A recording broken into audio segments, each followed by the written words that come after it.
Have you ever heard of a brand being smashable? This is a concept that goes back from 1918 with Coca-Cola. And Coca-Cola really wanted to make sure that no matter what happened to their brand, even if it were smashed by a hammer, that the brand would be recognized. And I think Korg really got this right and really branded their instruments beautifully in the late 80s into the early 90s, turning a hokey brand around into a powerhouse. And looking at their 70s and 80s designs, MS-20 included, they're kind of all over the place. Some wood, some black, using this ugly, brown font. And then as they get into the 90s, they actually start taking on a much more toy-like appearance, kind of rivaling Casio for design cred, if that's a thing. Just think about like the drum machines they had back then. They were in a bit of a pickle from a design perspective, and you didn't want to be caught as a, home product.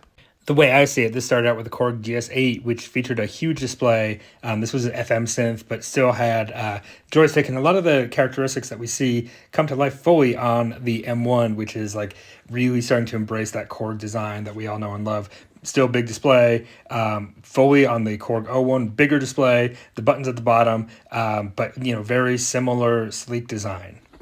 And this design elegance that Steve Jobs would appreciate went all the way down to like designing the cheeks very similarly between the M1 and the O1.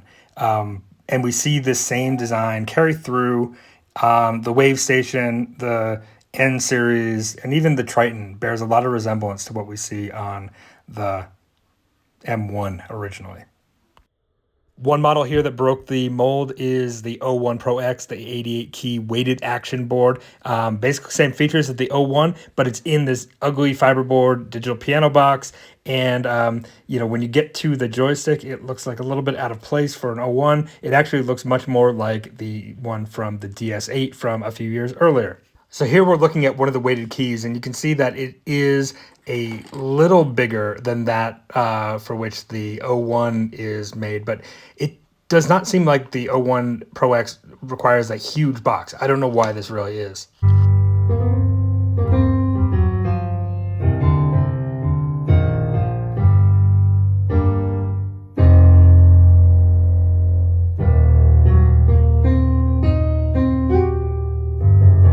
Now, I'm not much of a piano player per se. I'm definitely a keyboard player, but it is undeniable that this keyboard with its weighted action feels really good.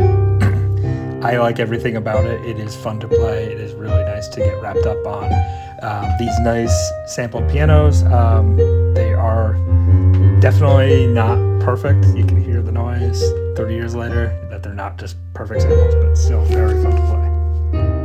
Some of these sounds are totally stuck in the 90s, and that's all right. This is a 90s synth, and yes, I know nested controls are annoying, but you know what, you can get used to it pretty quickly because there's so much to do here. The keypad on the O1W is also good as far as like a non-weighted synth. It's got everything you'd want. It feels very nice to play and feels super high quality. So even 35 years on, this is a lovely instrument to play, even though some of the sounds may sound a little funky. So all things being equal, which they are, same sounds, same layout, same sequencer, what's the difference and what's the reason to get one? The real question is space available versus that weighted action. If you have a small space, the O1's obviously going to be your choice. If you have tons and tons of room, then the Pro X might be there for you. They cost about the same on the used market now, so check it out.